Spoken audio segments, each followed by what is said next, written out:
अब देखिए अमित शाह से खास बातचीत। जिनका नाम उससे पहले उनका काम बोलता है, बात समाज सेवा की हो, बात संगठन की हो, चुनावी रणनीति की हो या शासन की, उनका काम जो है वो अलग से बोलता है।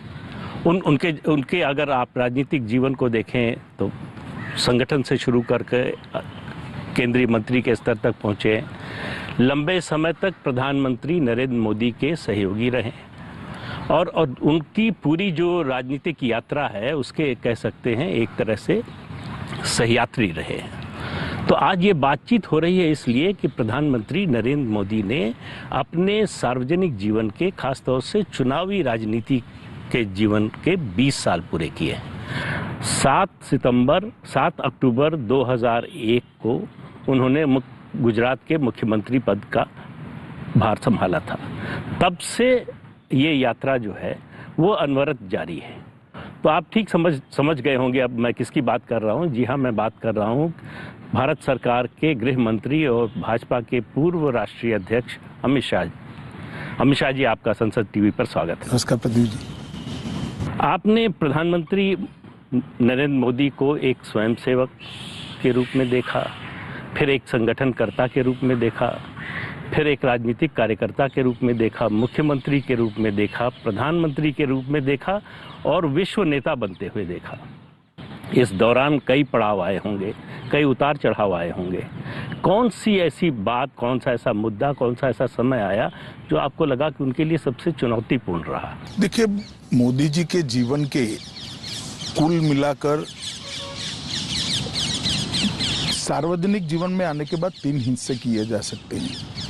एक तो भारतीय जनता पार्टी में आने के बाद की मैं बात करता हूँ जी। भारतीय जनता पार्टी में आने के बाद का उनका पहला कालखंड एक दृष्टि से बनाए तो वो संगठनात्मक काम का था।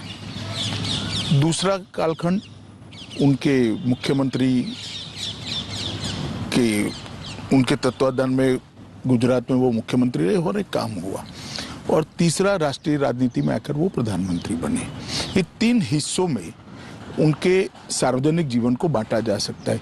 ये तीनों बेहद चुनौतीपूर्ण अपने आप में रहे। जैसे जब उनको भारतीय जनता पार्टी में भेजा गया, वो आए, संगठन मंत्री बने।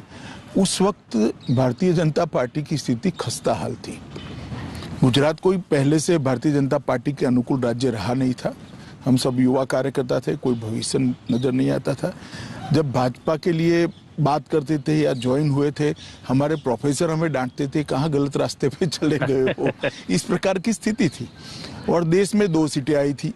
तब मोदी जी भारतीय जनता पार्टी गुजरात के संगठन मंत्री बने और 87 से उन्होंने संगठन को संभाला और संगठन के माध्यम से एक पक्ष की विश्वसनीयता कैसे जनमानस में बनाई जा सकती है उसका उत्कृष्ट उदाहरण करा।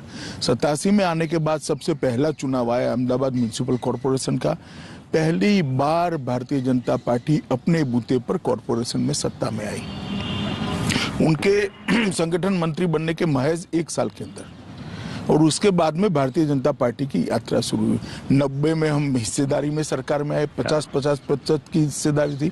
95 में पूर्ण बहुमत में आए और वहां से भारतीय जनता पार्टी आज तक पीछे मुड़कर नहीं देखा है। कल भी जो चुनाव हुए उसमें हम लगभग 95% स्वीप कर गए। तो सबसे बड़ा चैलेंजिंग काम उनका उस वक्त था कि गुजरात में भारतीय जनता पार्टी का कमल खिलाना। उस वक्त उन्होंने कठोर परिश्रम, बारीक आयोजन और इम्प्लीमेंटेशन के लिए एक दृढ़ता, ये तीनों के कारण उन्होंने भारतीय जनता पार्टी को खड़ा किया। और एक मैं अभी भी मानता हूँ मल्टी पार्टी डेमोक्रेटिक सिस्टम में बहुत सारी पार्टियां है और होनी भी चाहिए। सबने गुजरात के संगठन के मॉडल का स्टडी करने जैसा है जो मोदी जी ने उस वक्त बनाया था और समय समय पर उसमें अनुकूल परिवर्तन भी होते गए। परंतु वो मॉडल की जो नींव थी, जनता के साथ सरोकार रखकर जनता की वेदनाओं को समझकर उसको वाचा देना ये राजनीतिक पार्टी का काम है।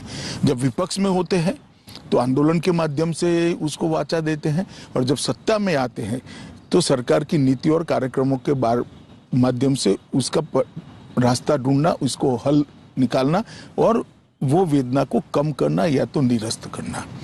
मैं मानता हूं एक बहुत बड़ी चैलेंज उनके लिए थी उस वक्त कि भारतीय जनता पार्टी को गुजरात में प्रस्थापित करना। हम तीसरे नंबर पर थे और तब से लेकर जो शुरू हुआ है अब तक भारतीय जनता पार्टी पूरी दुनिया देख रही है, इसको हम लगातार जीतते जा रहे हैं। दूसरा बड़ा चैलेंज उनके सार्वजनिक जीवन में आया कि जब वो गुजरात के मुख्यमंत्री बने।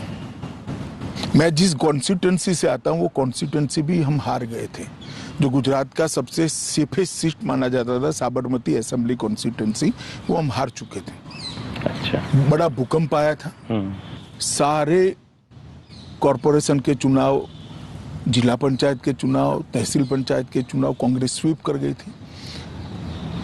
70 के दशक के बाद पहली बार Bharatiya Janata party Rajkot municipal corporation में हारी थी। 70 के दशक के बाद, जनसंघ के समय से लेकर आज, और अहमदाबाद म्युनिसिपल कॉरपोरेशन हम 87 के बाद पहली बार हारे। उस समय उनको गुजरात की धुरा सौंपी गई और उस वक्त की राष्ट्रीय राजनीति की भी कल्पना करते हैं तो एक बहुत लंबा कालखंड यहां पर गठजोड़ की राजनीति का रहा। जो सरकारें आई पूर्ण बहुमत की सरकारें नहीं थी, मिली जुली सरकार थी, कभी 20 पार्टियां, कभी 25 पार्टियां, कभी 30 पार्टियां। अटल जी के नेतृत्व में सरकार बनी, वो भी कोई पूर्ण बहुमत की एक पार्टी की सरकार नहीं थी। और इसका परिणाम वो ये हुआ था कि एक लचर स्थिति देश भर में बन गई थी और सब लोगों का भरोसा उठता जा रहा था। उस वक्त नरेंद्र भाई गुजरात के मुख्यमंत्री बने और गुजरात के मुख्यमंत्री बनने के बाद उन्होंने जिस प्रकार से तेजी से, हालांकि उनको प्रशासन का कोई अनुभव नहीं था, कभी सरपंच भी नहीं बने थे, आप विधायक तो छोड़िए, लोगों को और आश्चर्य होता है, सरपंच भी नहीं बने थे, मगर फिर भी उन्होंने बहुत धैर्यपूर्ण तरीके से प्रशासन की बारीकियों को समझा, जो एक्सपर्ट से उनको प्रशासन के साथ जोड़ा, उनकी चीजों को लोक भोग्य बनाया, योजनाओं में तब्दील किया और योजनाओं को लोगों तक पहुंचाने का काम किया। और जो भूकंप एक जमाने में भाजपा के लिए एक धब्बा बन जाएगा ऐसा लगता था, वो भूकंप के काम की पूरे विश्व ने बुरी बुरी सराहना की। और आज आप भुज जाकर देख लीजिए, एक और लातूर का भी भूकंप था, एक और भुज का भी है। पूरा नवनिर्माण किया, पूरा भुज का नवनिर्माण हुआ। सिर्फ नवनिर्माण नहीं हुआ, भुज की विकास दर उसके बाद 37% ज्यादा बनी। और आज भुज के अंदर पानी भी है, इंडस्ट्री भी है, एजुकेशन भी है। पहले भुज का पोस्टिंग पनिशमेंट पोस्टिंग माना जाता है, प्राइम पोस्टिंग माना जाता है। इतना बड़ा परिवर्तन लाए और अपने मुख्यमंत्री काल में उन्होंने एक नया मॉडल बनाया कि विकास को कैसे सर्वस्पर्शीय, सर्वसमावेशक बनाया जा सकता है। और इसके लिए उन्होंने ढेर सारी योजनाएं लेकर आए। जैसे मैं 2-3 योजनाओं का ही जिक्र कर पाऊंगा समय मर्यादा देखते हुए। वन बंधु कल्याण योजना, सबसे निग्लेक्टेड गुजरात में आदिवासी थे। कांग्रेस ने उनका वोट बैंक के नाते तो उपयोग किया, परंतु कभी उस तक विकास नहीं पहुंचा था। उन्होंने सारी बिखरी हुई योजनाओं को जोड़ा और पहली बार गुजरात में उनका जो संविधान का दिया हुआ अधिकार था कि उनकी जनसंख्या के अनुपात में बजट में उसको हिस्सेदारी मिले, पहली बार नरेंद्र मोदी जी ने 2003 के बजट के अंदर उनको दिया। और वन बंधु कल्याण योजना ने पूरे गुजरात के ट्राइबल एरिया का विकास का रास्ता खोल दिया। और आज ट्राइबल एरिया में बड़े भरोसे से कह रहा हूं, कोई भी क्रिटिक से क्रिटिक एनालिसिस करने वाला व्यक्ति वहां पहुंच जाए, सूरत शहर और डांग के जिले के बीच में कोई अंतर वो नहीं ढूंढ पाएगा। इतना बड़ा परिवर्तन हुआ। इसी प्रकार से राजनीतिक लाभ भी मिला। राजनीतिक लाभ दूसरी बात है, मगर लोगों का भरोसा लोकतंत्र के अंदर दृढ़ हुआ। सागर छोड़ के हमारे किनारे थे तो उसके लिए भी एक योजना लेकर आए, वो भी निग्लेक्टेड पड़े थे, जबकि सबसे ज्यादा खनिज संपदा वहीं थी। रेवेन्यू सबसे ज्यादा वहां से आती थी, बंदरों के कारण सबसे ज्यादा इंडस्ट्री वहां लगी थी। पूरे सागर छोर के किनारों को रोड से जोड़ दिया और इसके वहां पर हर तहसील की एक डेवलपमेंट प्लानिंग बनाई गई और सागर खेडू विकास योजना वहां उन्होंने शुरू की आज वो एरिया पूरा गुजरात की इंडस्ट्रियल डेवलपमेंट का बैकबोन बना हुआ है। और तीसरा, हमारे यहाँ देश भर में था उस वक्त सबसे बड़ा प्रॉब्लम ड्रॉप आउट का था, enrolment and drop out education में, प्राइमरी एजुकेशन की मैं बात कर रहा हूँ। तो गुजरात जैसे राज्य में बहुत बड़ी समस्या थी। उन्होंने खुद कड़ी धूप के अंदर पटवारी से लेकर मुख्यमंत्री तक सब लोगों ने 5 दिन शुद्ध रूप से 5 दिन में 25 स्कूलों में जाना है और महोत्सव के रूप में बच्चों के एनरोलमेंट का कार्यक्रम शुरू कराया और हमारे एनरोलमेंट को 100% तक पहुंचाया। और उसके बाद वहां अभिभावकों की कमेटी बनवाई। स्केल और स्पीड का जो है उनका कॉन्सेप्ट वहीं से आया। वो शुरू से है, वो शुरू से है। संगठन में भी था, सरकार में भी था, गुजरात के मुख्यमंत्री थे तब भी था। और उन्होंने अभिभावकों की कमेटी बनाई, विशेषकर माताओं की कमेटी बनाई। कोई भी बच्चा स्कूल नहीं आता है तो उसकी चिंता होती थी, मास्टरों की जिम्मेदारी तय कर दी। और ये सारी चीजों के बाद प्राइमरी एजुकेशन में गुणवत्ता बढ़ाने के लिए भी गुणोत्सव कर एक कार्यक्रम लिया और इसके कारण परिणाम ये आया, एनरोलमेंट 67% था, वो 100% पहुंचा। ड्रॉप आउट रेशियो 37% था, वो पॉइंट समथिंग पहुंच गया, 1% से नीचे चला गया। अब इसका इवैल्यूएशन कोई करेगा तो मालूम पड़ेगा कि देश के विकास में, गुजरात के विकास में इसका कंट्रीब्यूशन क्या हो सकता है। एक अनपढ़ आदमी देश पर कितना बड़ा बोझ बनता है, ना जो अपने संविधान के दिए हुए अधिकारों को जानता है, ना संविधान ने हमसे जो अपेक्षा करी है वो दायित्व को जानता है, वो कैसे एक अच्छा नागरिक बन सकता है। इसके अंदर आमूलचूर परिवर्तन है। इसी प्रकार से शहरी विकास, ग्रामीण विकास, औद्योगिक नीति, वाइब्रेंट गुजरात का उन्होंने एक बहुत बड़ा एक्सपेरिमेंट करा। खावड़ा तक पानी भी उनके समय में ही पहुंचा। नर्मदा योजना को अंजाम तक पहुंचाने का काम किया। सौनी योजना लाकर गुजरात के अंदर लगभग टैंकर राज को समाप्त कर दिया। गुजरात ऐसा एक क्षेत्र था जहां टैंकरों की इंडस्ट्री चलती थी क्योंकि गांव में पानी नहीं होता था। आज फ्लो से पानी हर गांव में जाता है, पीने की पानी की कहीं किल्लत नहीं है। और दृढ़ता पूर्वक, कठोरता से नीति बनाकर जो काम किया, इसका परिणाम यह है कि गुजरात के कई जिले आज काली यादी से बाहर आ चुके हैं। 100 फुट भूगर्भ जल का लेवल ऊपर आया है। पूरे भारत में एक ही ऐसा क्षेत्र है जहां भूगर्भ जल में बढ़ोतरी हुई। तालाबों को बहुत डीप करने का काम किया गया, छोटे छोटे चेक डैम बनाए गए। नर्मदा का जो बाढ़ का पानी था उसको तालाबों में डाइवर्ट कर, इस प्रकार से एक दूसरी चैलेंज को उसने इतने अच्छे तरीके से लिया कि देश भर के अंदर जो मिली जुली सरकारों का एक युग था, वो युग में एक छवि बनी थी कि ये मल्टी पार्टी डेमोक्रेटिक सिस्टम शायद फेल तो नहीं कर जाएगी। गुजरात के नरेंद्र भाई के सफल मुख्यमंत्री काल के दौरान न केवल गुजरात, देश भर में एक आशा का किरण जागृत हुआ कि मल्टी पार्टी डेमोक्रेटिक सिस्टम में कोई दोष नहीं है, ये सफल हो सकती है, ये डिलीवर कर सकती है, अंतिम व्यक्ति तक जा सकती है। और वेलफेयर स्टेट की जो कल्पना, कल्याण राज्य की कल्पना, मैं पश्चिम की कल्पना की बात नहीं करता, अपने संविधान निर्माताओं ने जो कल्पना करी थी वो साकार हो सकती है। तो ये दूसरी चैलेंज थी। और तीसरी चैलेंज, जब वो भारत के प्रधानमंत्री बने तब आए। आप जानते ही हो, मैं डॉक्टर मनमोहन सिंह जी की सरकार के लिए कोई टिप्पणी करना नहीं चाहता, ये कोई राजनीतिक मौका भी नहीं है, परंतु हर क्षेत्र के अंदर देश नीचे नीचे नीचे जा, 12 लाख करोड़ के घपले, घोटाले, भ्रष्टाचार सरफेस पर आ चुके थे। सार्वजनिक जीवन पर श्रद्धा पाताल के अंदर पहुंच गई थी। दुनिया भर में देश का कोई सम्मान नहीं था। हमारी आंतरिक और बाहरी सुरक्षा बिल्कुल लचर हो पड़ी थी। पॉलिसी पैरालिसिस हो चुका था। नीतिगत फैसले महीनों तक सरकार की आंतरिक उलझनों में उलझते रहते थे। एक मंत्री महोदय ऐसे थे पूरे 5 साल कैबिनेट में ही नहीं आए। कई सारी ऐसी चीजें थी जो सवाल करती थी कि कैसे चल सकता है।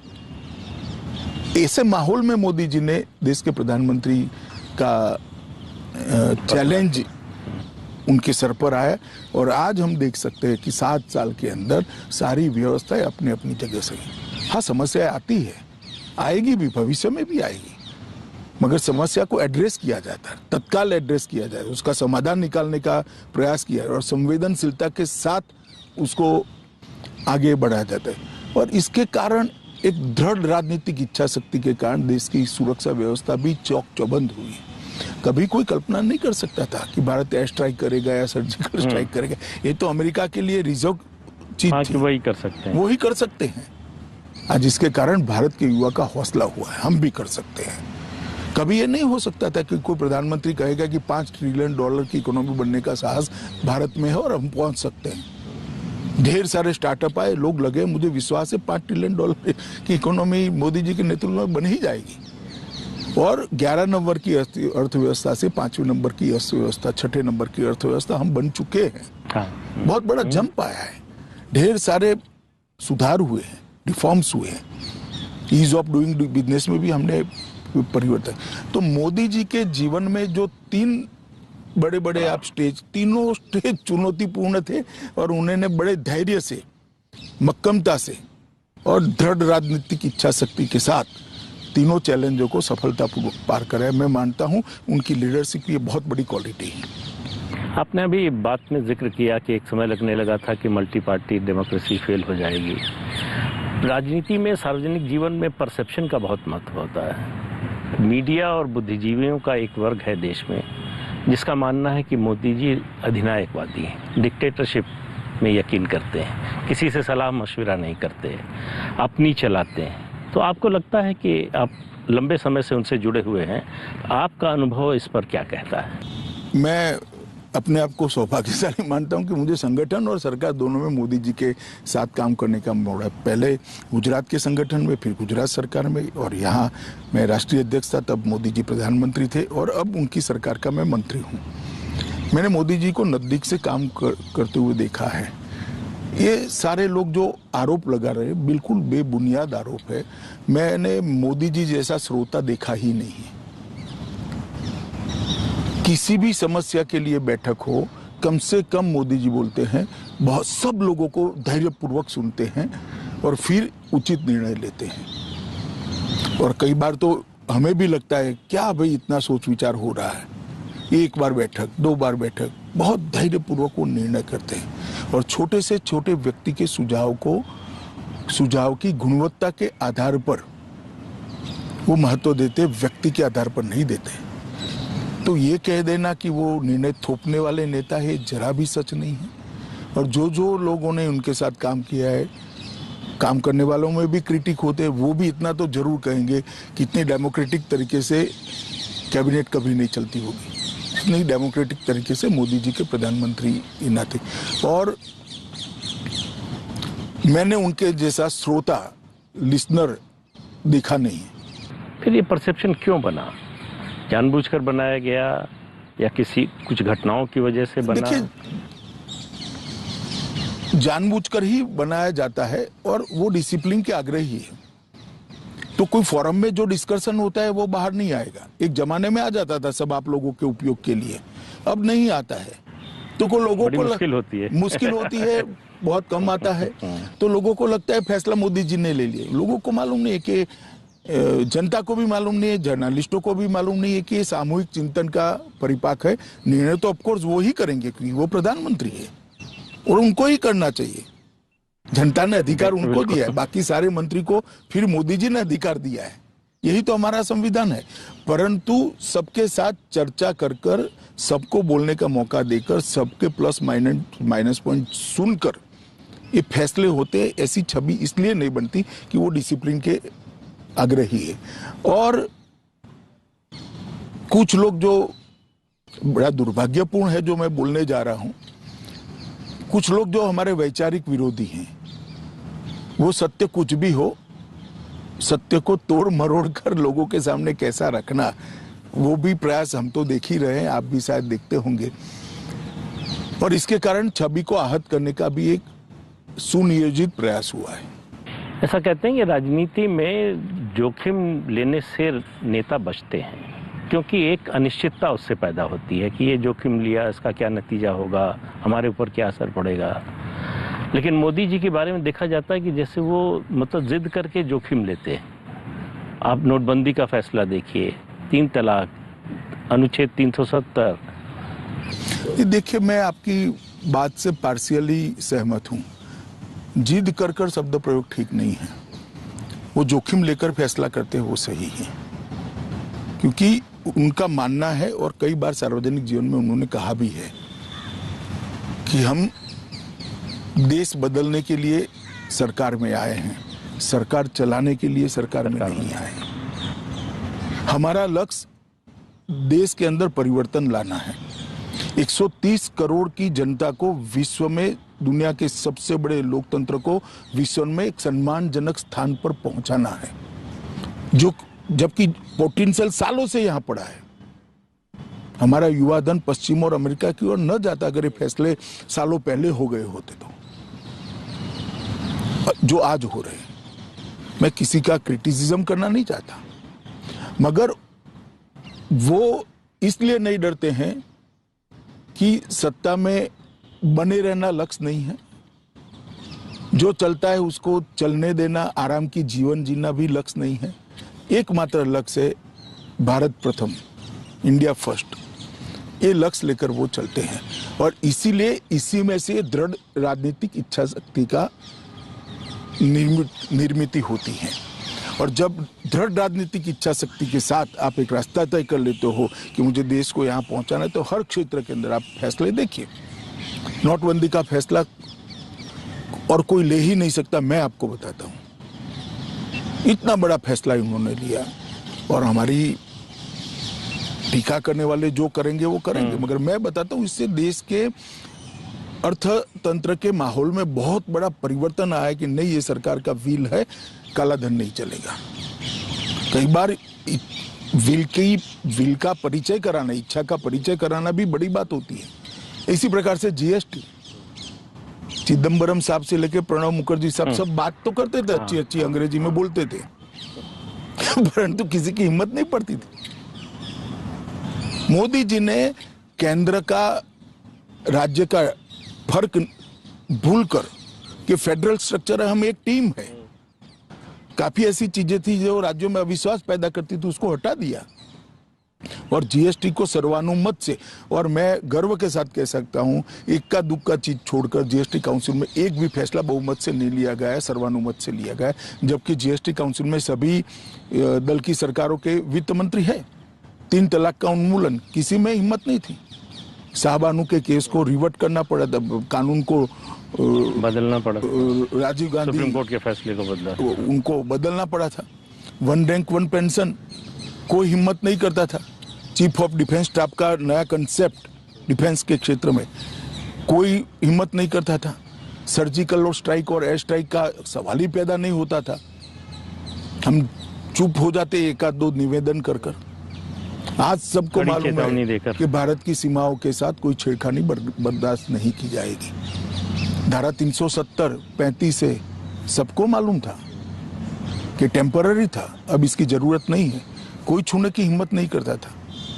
इसी प्रकार से हमारी संस्कृति को लोगों तक पहुंचा, दुनिया तक। योग दिवस कितना बड़ा फैसला है, यूएन जनरल असेंबली ने इसको स्वीकार किया। योग दिवस बहुत बड़ी बात है।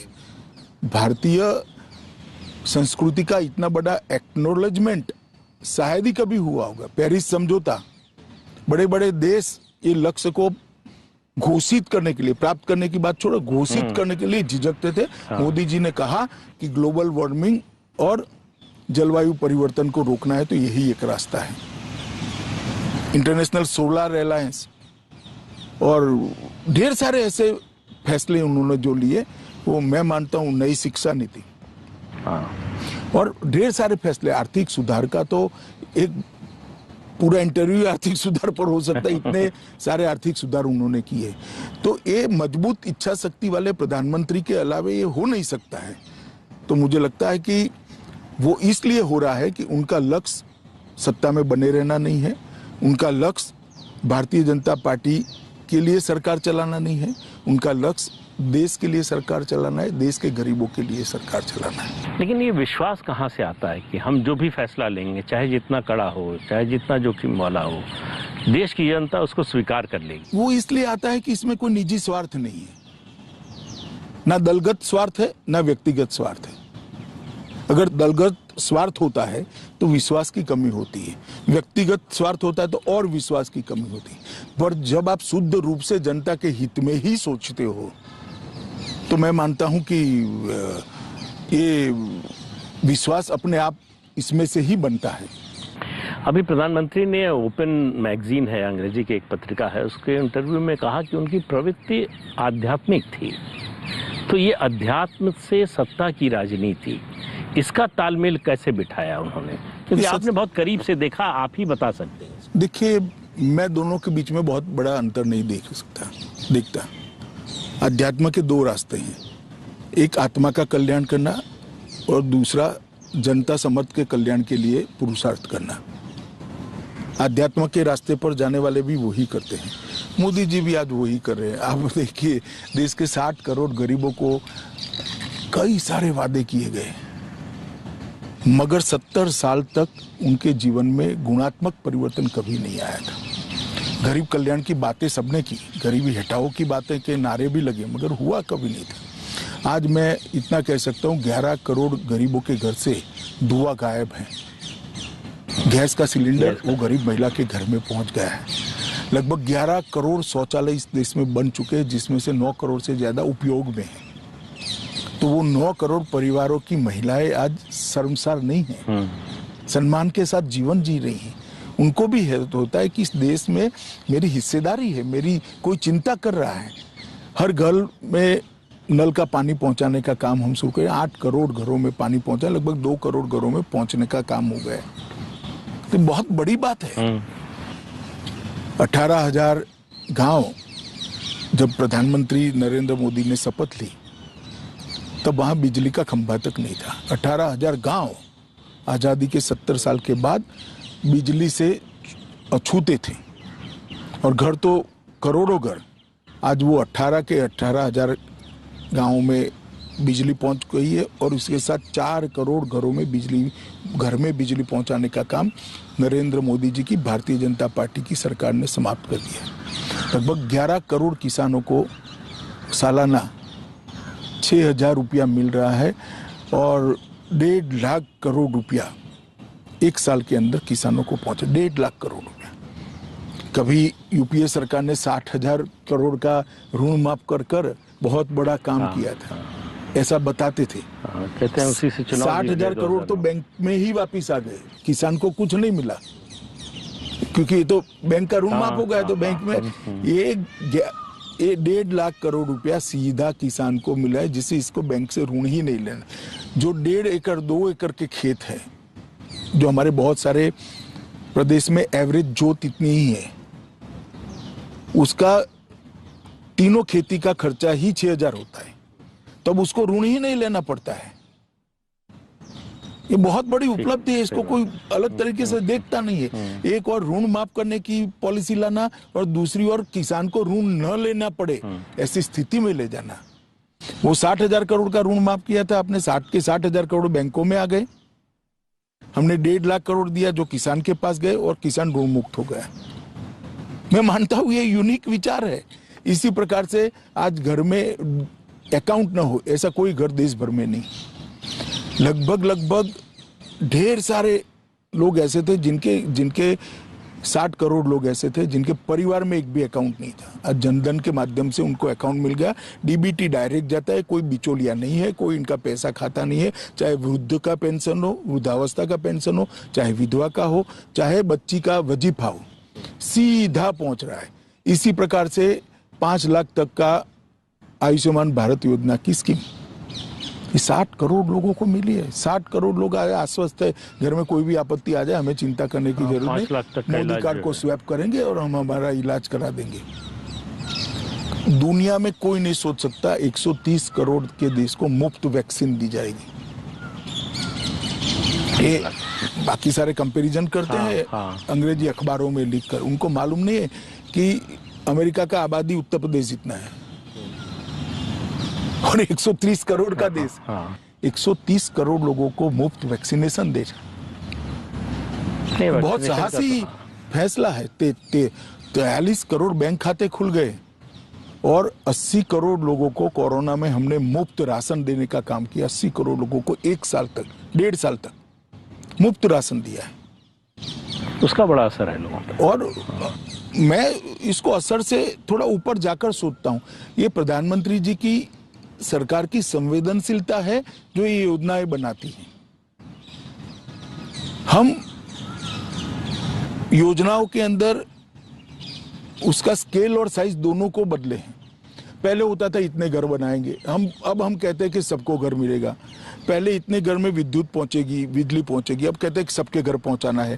पहले इतने शौचालय बनाएंगे, अब सब शौचालय सबके घर में पहुंचा। पहले गैस इतने देंगे, अब सबके घर में गैस। तो एक स्केल बदलने का काम किया, और ये स्केल बदलते ही 60 करोड़ लोग जो अपने आप को आजादी के साथ ना जोड़ते थे, ना लोकतंत्र के साथ जोड़ते थे, ना देश के अर्थतंत्र के साथ अपने आप को, क्योंकि वो तो बेनिफिशियरी था ही नहीं बेचारा। आज वो 60 करोड़ लोगों में एक आत्मविश्वास जगा है कि नहीं, ये देश की विकास में मेरा भागीदारी है, देश मेरा सोचता है, और ये 60 करोड़ लोगों की एक नई ऊर्जा देश के विकास के अंदर जुड़ी है। मैं मानता हूँ ये बहुत बड़ी बात है। लोकतंत्र का अर्थ क्या है? समविकास करना यही लोकतंत्र है। सर्वसमावेशक सर्वस्पर्शीय विकास करना यही लोकतंत्र है, और सबको देश के भले के लिए जोड़ना यही लोकतंत्र है। तो अल्टीमेटली जो क्रिटिक है वो बोलेंगे, मगर मैं मानता हूं कि उन्होंने वही रास्ते पर नरेंद्र भाई आज भी है, जो कहते हैं कि आध्यात्म के रास्ते से वापिस आकर सत्ता की राजनीति में आए। जरिया बदला है, लक्ष्य वही है। ये प्रधानमंत्री जब किसी को जिम्मेदारी देते हैं, बड़ी जिम्मेदारी देते हैं, तो किस आधार पर, क्या सोच का क्या पैमाना होता है? आपको जब उत्तर प्रदेश का प्रभार दिया लोकसभा 2014 से पहले, तो कुछ बात की होगी, आपको बताया होगा क्या करना होगा। उत्तर प्रदेश में बहुत से लोगों ने आलोचना की कि अमित शाह जी उत्तर प्रदेश के बारे में क्या जानते हैं, कभी आए नहीं, रहे नहीं, लेकिन प्रधानमंत्री ने आप पर भरोसा किया, तो उसका कोई तो कारण। देखिए, उस वक्त हमारे अध्यक्ष राजनाथ सिंह जी थे, फैसला राजनाथ सिंह जी का था। मगर हाँ, मोदी जी प्रधानमंत्री पद के प्रत्याशी तो घोषित हो ही चुके हैं, तो स्वाभाविक रूप से एक सामूहिक फैसले होते हैं। परंतु मैंने मोदी जी जैसी स्मृति किसी की नहीं देखी। 1980 की भी बात जस की तस आज उनको याद होती है, और इस स्मृति को उन्होंने एक अलग प्रकार से संजो कर रखा है, और इसमें से एक एनसाइक्लोपीडिया जैसा हर व्यक्ति के लिए इनका असेसमेंट तैयार होता रहता है, और फिर भी साथियों से सलाह मशवरा कर कर ही वो अंतिम निर्णय करते हैं। तो मुझे लगता है कि व्यक्तियों के चयन के बारे में और व्यक्तियों को काम देने के बारे में उनके ज़्यादातर फैसले अच्छे भी होते हैं और सफल भी होते हैं। उज्ज्वला जैसी योजना भी आपने जिक्र किया, शौचालय की बात हो, जनधन योजना, जैम की जो ट्रिनिटी बनाई उन्होंने, और एक तरफ ये जो गरीबों के लिए, गरीबों के जीवन में गुणात्मक परिवर्तन लाने के लिए, दूसरी तरफ आर्थिक सुधार के कार्यक्रम। तो एक तरफ लगता है कि बिल्कुल वामपंथ के रास्ते में जा रहे हैं, दूसरी तरफ लगता है कि धुर दक्षिण पंथ के रास्ते पर जा रहे हैं। तो ये तालमेल कैसे बिठाते हैं? देखिए, जरा भी वामपंथ का रास्ता नहीं है। आप मुझे माफ करना प्रदीप जी, वामपंथी रास्ता गरीब का उत्थान करना है ही नहीं। उसके अंदर पड़े हुए असंतोष को राजनीतिक पूंजी बनाकर सत्ता पर बैठना है, वरना वामपंथी स्टेटों की ये स्थिति होती है। सही बात। आज बंगाल का स्थिति देखिए, 27 साल के वामपंथी शासन के बाद, और गुजरात का स्थिति देखिए, त्रिपुरा का स्थिति देखिए, गुजरात का स्थिति देखिए। परंतु ये जो आप कह रहे थे कि वामपंथी और दक्षिणपंथी के बीच में कोई अंतर्द्वंद है, मैं नहीं मानता ऐसा है। ये बिल्कुल, देखिए, सरकार किस चीज के लिए होती है, कर किस चीज के लिए वसूला जाता है? जिस पर ईश्वर की कृपा है, जो ज्यादा परिश्रमी है, जिसके अंदर ज्यादा मेगा है, जिसके अंदर ज्यादा प्लानिंग की क्षमता ईश्वर ने दी है, वो ज्यादा पैसा कमाता है, तो उसको कमाने देना चाहिए, क्योंकि इससे देश का विकास होता है। उसके पास से कर वसूल कर कर जो पिछड़ा हुआ है, इसके पास पहुंचाना, इसी के लिए तो सरकार होती। बजट की व्याख्या क्या है? सीधी सदर लेमैन की व्याख्या क्या है? जिसके पास ज्यादा है उसके पास से उचित प्रतिशत में लेकर, जिसके पास नहीं है उसको पहुंचाना, और पूरे देश की व्यवस्थाओं को चलाना, यही तो बजट है। बजट क्या है? ये हमारी एक भी योजना वोट बटेने की योजना नहीं है, आप समझ कर चलिए। एक भी योजना नहीं। एक भी योजना में हमने किसी को सीधा पैसा नहीं दिया है। अच्छा रास्ता तो था, चुनाव तो गैस सिलेंडर क्यों देना, भी 2500 रुपया ही दे दो, और दिया भी जाता था पहले। हमने ये नहीं करा। 2500 रुपया देकर उसके अंदर एक नई आशा का किरण जागृत किया, गैस देकर उसके जीवन स्तर को उठाकर नया आत्मविश्वास भरा। जब घर में साइकिल होती है तो स्कूटी लाने का मन होता है, स्कूटी होती है तो स्कूटर लाने का मन होता है, स्कूटर होती है तो मोटरसाइकिल लाने का मन होता है, मोटरसाइकिल होती है तो कार लाने का मन होता है। इसके अंदर आशा का संचार कर कर उसके जीवन को, उसकी सोच को उद्वगति देकर देश के विकास के साथ जोड़ने का हमने एक रास्ता किया। ये वामपंथी विचार है ऐसा मैं नहीं मानता। तो मुझे लगता है सरकार का काम है। तो क्या लगता है आपको इसी वजह से मोदी सरकार की योजनाओं नीतियों से ज़्यादा मोदी पर व्यक्तिगत हमले होते हैं, उनकी व्यक्तिगत आलोचना, निंदा, भर्त्सना ये जो होती है, निजी आक्षेप, कि इन मुद्दों पर जवाब नहीं दे सकते? नहीं, ऐसा नहीं है। देखिए, मैं इसका अलग तरीके से एनालिसिस करता हूँ। अपनी विचारधारा के प्रति निष्ठा रखना एक बात है, और कोई और विचारधारा का व्यक्ति सफल हो जाए वो सहन न कर पाने एक अलग बात है। मोदी जी के केस में वो हुआ है। हमारे देश में 67 के बाद की कांग्रेस को गिन ले तो 3-4 बड़ी बड़ी विचारधाराएं चली। एक समाजवादी थे, वो आंदोलन सिमट कर पहले जातिवाद में परिवर्तित हुआ और फिर परिवारवाद में परिवर्तित हो गया। बिहार वगैरह छोड़कर पूरा परिवारवाद में। कांग्रेस का आंदोलन जो था, आंदोलन शब्द ठीक नहीं है, कांग्रेस पार्टी जो थी वो भी परिवारवाद में सिमट कर रह गई। तो ये दोनों मिलाकर एक परिवारवाद हुआ, एक आइडियोलॉजी बन गई। जो मेरा है वो ही श्रेष्ठ है, मेरा परिवार ही श्रेष्ठ है। दूसरा, दक्षिणपंथी माने जाने वाले हम, मगर हम एकात्म मानववाद में मानने वाले लोग हैं। अंत्योदय हमारा मूल प्रेरणा स्रोत है हमारी नीतियों का। और तीसरा, वामपंथी विचारधारा। ये 3 विचारधारा के बीच में रहा और तीनों को पर्याप्त मौका मिला है। इस देश की जनता ने कांग्रेस से तो सबको मौका दिया, कांग्रेस को तो खैर कितना बड़ा दिया, वामपंथियों को भी 3 राज्यों में लंबे लंबे समय तक मौका मिला, समाजवादियों को भी बड़ा मौका मिला। मगर जहां जहां एनडीए की सरकार हुई वहां अच्छा हुआ, जहां भाजपा की सरकार हुई वहां अच्छा हुआ। और फिर नरेंद्र मोदी जी ने आकर इसको एक अलग डायमेंशन से बदला। अब मेरा कमिटमेंट मेरी विचारधारा के लिए हो राजनीति के अंदर बहुत अच्छा है, क्योंकि राजनीति के अंदर व्यक्ति ने विचारधारा के आधार पर ही काम करना चाहिए लोकतंत्र में। परंतु मेरे अलावे और कोई विचारधारा या तो कोई और विचारधारा रखने वाला नेता सफल होता है, इसको मैं सहन न कर पाऊं, ये अच्छा नहीं। कुछ परिवार तो आज भी मानते कि हमारे परिवार के अलावा कोई कैसे देश का प्रधानमंत्री बन सकता है। तो फिर वहां विचारधारा का सवाल कहां से आया? तो नहीं, वो परिवारवादी विचारधारा है, वो एक आइडियोलॉजी बन चुकी है। देखिए, चाणक्य ने एक सूत्र दिया था कि ज्येष्ठ होता है वो श्रेष्ठ नहीं होता है, श्रेष्ठ होता है वो ज्येष्ठ होता है। इन्होंने किया कि मैं ही श्रेष्ठ हूं, हमारे अलावे किसी को शासन करने का अधिकार नहीं है। जब मैं एसपीजी का कानून लेकर आया तो भाई गांधी परिवार को क्यों हटा रहे हो, भी क्यों रखे? मेरा सवाल अलग है। ये कानून कोई गांधी परिवार के लिए नहीं है, देश के प्रधानमंत्री के लिए। आप बनो प्रधानमंत्री, चुनकर आओ, ऑटोमेटिकली आपको सुविधा मिलेगी।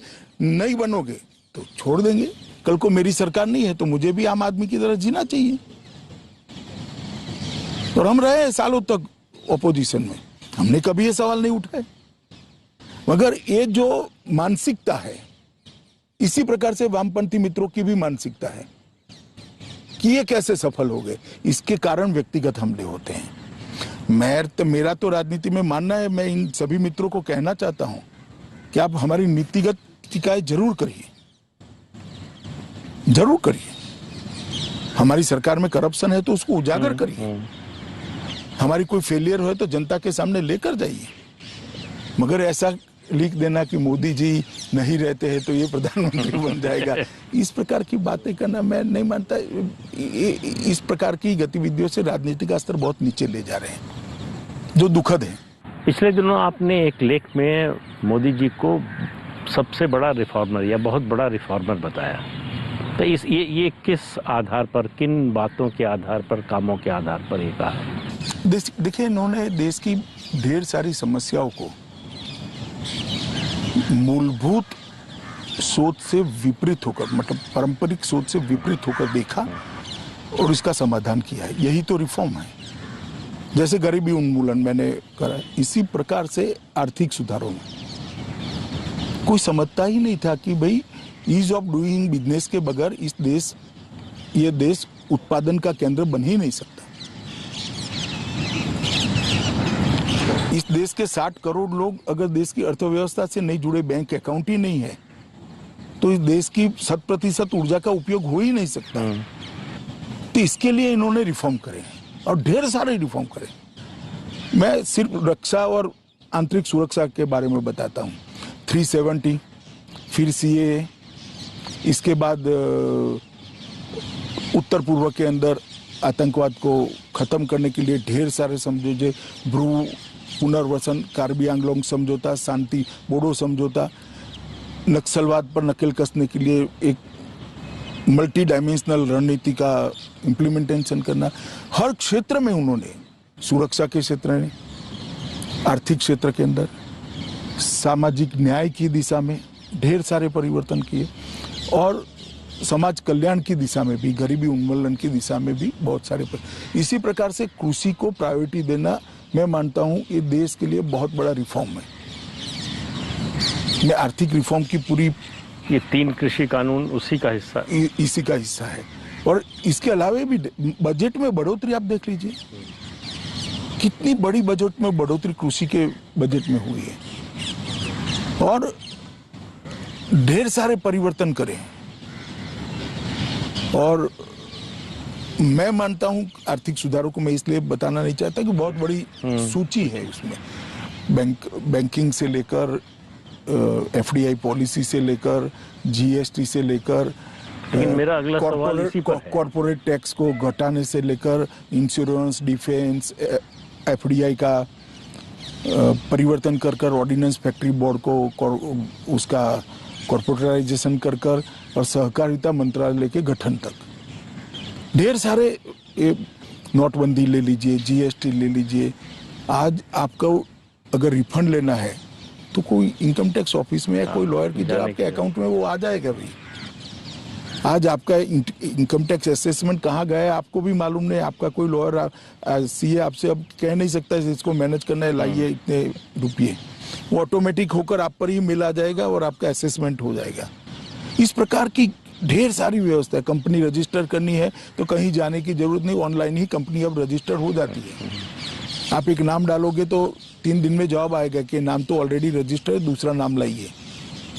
जिसके लिए पहले क्यूमुलेटिव इफेक्ट से देखे तो अरबों खरबों रुपया घूस लिया जाता था, छोटी छोटी होती थी, मगर उसकी क्यूमुलेटिव इफेक्ट अर्थतंत्र पर काले धन के अर्जन में बहुत बड़ी होती थी। ढेर सारे रिफॉर्म किए हैं उन्होंने। मेरा अगला सवाल इसी रिफॉर्म को लेकर ये जो 2 कंसेप्ट है, आत्मनिर्भर भारत और मेक इन इंडिया, इसके लिए PLI स्कीम लाना, कस्टम ड्यूटी को ऊपर नीचे करके भारत के अंदर उत्पादन के लिए माहौल बनाना, विश्व की स्पर्धा में खड़े रहने के लिए, गुणवत्ता को अच्छी करने के लिए सरकारी योजनाएं बनाना, किन किन चीज़ों में हम दुनिया के बाजार में अच्छे से जा सकते हैं उसको आइडेंटिफाई करके उसके लिए special package, special area identification, इस प्रकार की आज ही निर्णय करा है। एप्पल पार्क का, टेक्सटाइल पार्क का, बहुत बड़े टेक्सटाइल पार्क आज कैबिनेट में निर्णय हुआ है। इस प्रकार से इससे हमारा कृषि भी बढ़ेगा, रोजगारी भी मिलेगी और एक्सपोर्ट भी बढ़ने वाला है।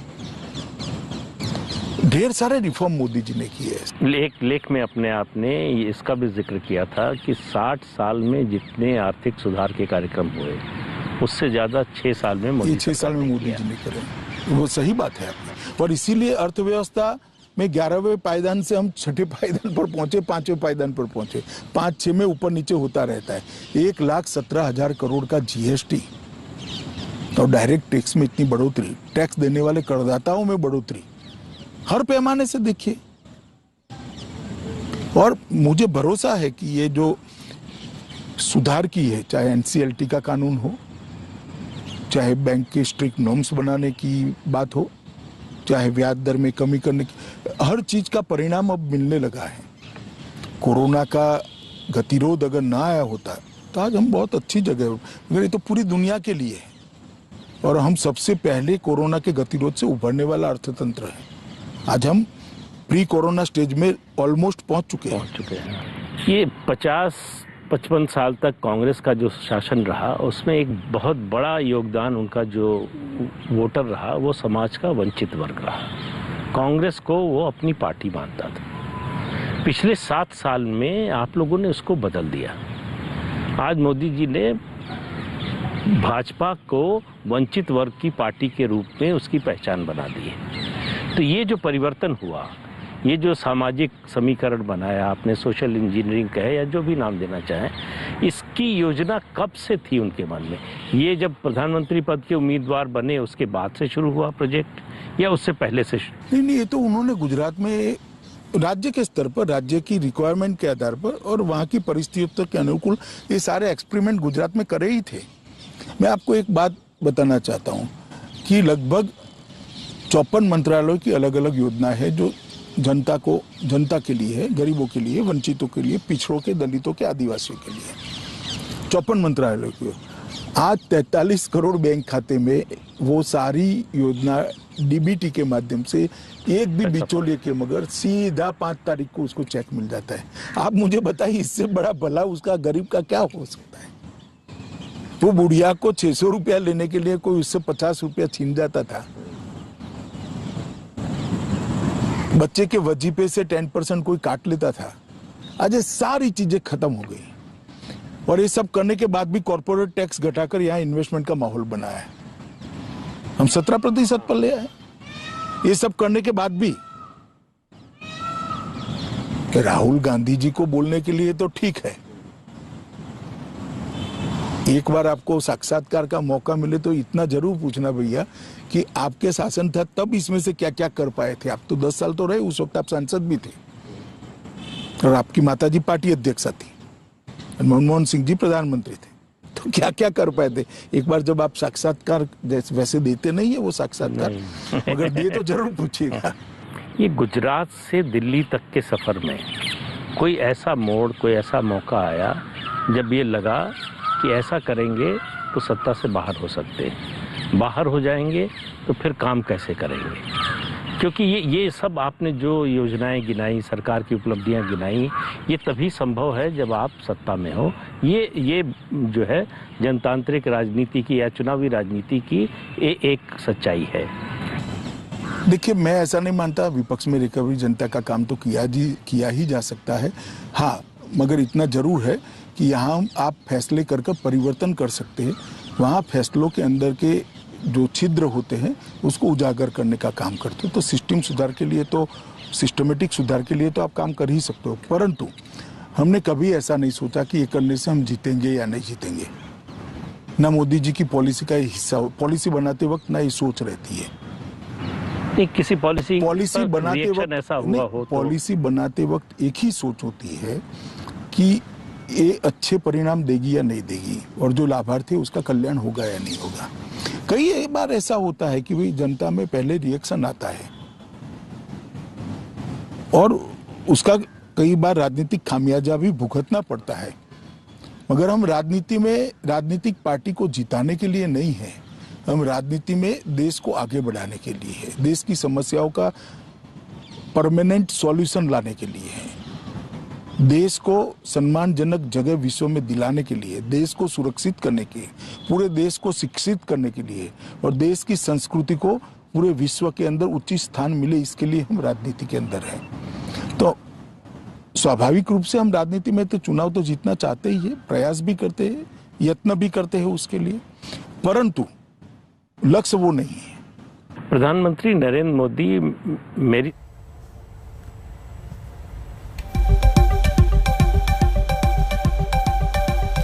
छोटे से ब्रेक के लिए रुक रहे हैं, आप देखते रहिए आज तक।